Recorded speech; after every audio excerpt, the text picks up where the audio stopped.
Assalamualaikum warahmatullahi wabarakatuh. Perkenalkan, nama saya Abdul Ghani Al-Jupari dari Ilmu Politik tahun 2024 kelas C. Saya di sini akan menjawab pertanyaan-pertanyaan yang sudah diberikan oleh dosen pengampu, yaitu Ibu Ida. Oke, lanjut. Kita lanjut ke pertanyaan-pertanyaan itu. Yang pertama, bagaimana Anda menilai kualitas pelayanan publik di daerah Anda saat ini? Oke, menurut saya menilai kualitas pelayanan publik di Puskesmas Jatinangor masih tergolong kurang baik. Beberapa aspek yang paling terlihat adalah lambatnya pelayanan, kurangnya tenaga medis saat jam ramai, serta dalam sistem antrian yang belum tertara secara efisien. Yang kedua itu, apa pengalaman Anda yang paling berkesan, positif atau negatif saat mengakses pelayanan publik di wilayah Anda? Oke. Pelayanan negatif yang paling berkesan adalah ketika saya mengantar keluarga berobat pagi hari. Tetapi saya di sana harus menunggu hampir ada 3 jam hanya untuk pemeriksaan awal. Nah, karena antrian panjang dan pelayanan yang lambat, petugas loket pun terlihat kewalahan gitu, dengan kurang komunikatif terhadap pasiennya. Dan selanjutnya lanjut nomor 3. Apakah menurut Anda pelayanan publik di daerah Anda sudah adil dan merata untuk semua kalangan masyarakat biasa? Menurut saya belum sih. Karena pelayanan di Puskesmas Jatinangor cenderung kurang merata, terutama bagi masyarakat dari kalangan bawah atau yang tidak memiliki jaminan kesehatan. Seringkali pasien BPJS harus menunggu lebih lama dibandingkan pasien umum. Ini mencerminkan ketidakadilan dalam pelayanan kesehatan. 4.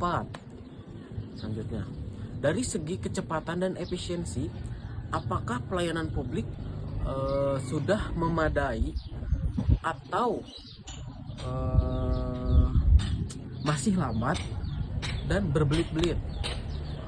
Oke. Pelayanan yang ada di Puskesmas Jatinangor menurut saya itu masih lambat dan berbelit-belit. Antrian panjang, pencatatan manual, dan aturan pasien yang tidak efisien membuat waktu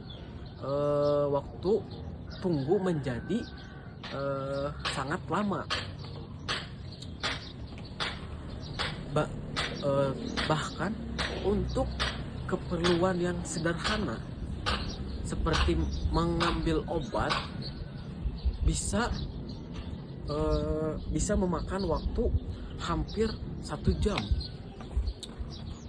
Selanjutnya yang nomor 5, bagaimana Anda melihat sikap dan profesionalisme para petugas pelayanan medis yang ada di tempat tinggal Anda? Oke. Tenaga medis, sebagian petugas memang berusaha profesional, namun banyak juga yang kurang ramah dan tidak responsif. Kadang keluhan yang pasien tidak ditanggapi dengan serius, dan ada kesan bahwa petugas tidak cukup empatik terhadap pasien yang sedang dalam kondisi sakit. Selanjutnya itu nomor 6. Apakah sudah tersedia fasilitas pelayanan publik yang inklusif dan ramah bagi penyandang disabilitas, lansia, atau kelompok rentan lainnya? Oke. Di Puskesmas Jatinangor itu sayangnya belum memadai, seperti fasilitas bagi penyandang disabilitas seperti kursi roda atau akses jalan khusus. Itu masih sangat terbatas. Ruang tunggu juga tidak nyaman untuk lansia, dan tidak ada sistem prioritas yang jelas bagi kelompok rentan. Selanjutnya, apakah ada inovasi digital atau teknologi yang diterapkan dalam pelayanan publik di daerah Anda. Apakah efektif? Oke, saya jawab. Jadi Puskesmas Jatinangor memang mencoba menerapkan sistem atau antrian digital melalui aplikasi. Namun implementasinya belum maksimal. Banyak warga yang tidak tahu cara menggunakannya itu bagaimana dan tetap harus antri manual. Alhasil, sistem ini belum efektif mengurangi kepadatan. Selanjutnya, dipercepat. Apa harapan Anda terhadap pemerintah daerah dalam meningkatkan kualitas pelayanan publik ke depannya?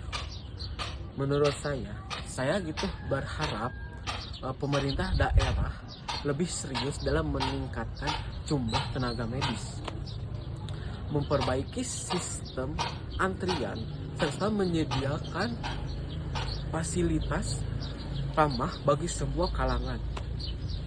Perlu juga dilakukan pelatihan rutin untuk meningkatkan sikap pelayanan petugas. Yang 9 saya, jika saya menjadi pemimpin daerah, apa hal yang mendesak yang akan Anda perbaiki dalam sistem pelayanan publik? Saya jawab, bila saya menjadi pemimpin daerah, hal pertama, hal paling mendesak adalah pembenahan sistem manajemen antrian dan penambahan tenaga medis. Itu menurut saya. Dengan sistem digital yang benar-benar terintegrasi dan cukupnya tenaga medis atau tenaga kerja, pelayanan akan jauh lebih cepat dan efisien. Jawaban terakhir, apakah Anda merasa suara masyarakat cukup didengar dalam evaluasi atau perbaikan pelayanan publik? Mengapa demikian? Kalau saya sih belum. Masyarakat sering merasa aspirasinya tidak ditanggapi serius. Tidak ada forum terbuka atau survei yang melibatkan warga secara langsung dalam mengevaluasi pelayanan puskesmas. Akibat keluhan hanya menjadi pembicaraan di tingkat warga, bukan bahan perbaikan. Ya, menurut saya cuma segitu sih. Ya, mohon maaf bila ada salah kata atau ada yang kurang di dalam bicara saya. Cukup sekian dari saya. Assalamualaikum warahmatullahi wabarakatuh.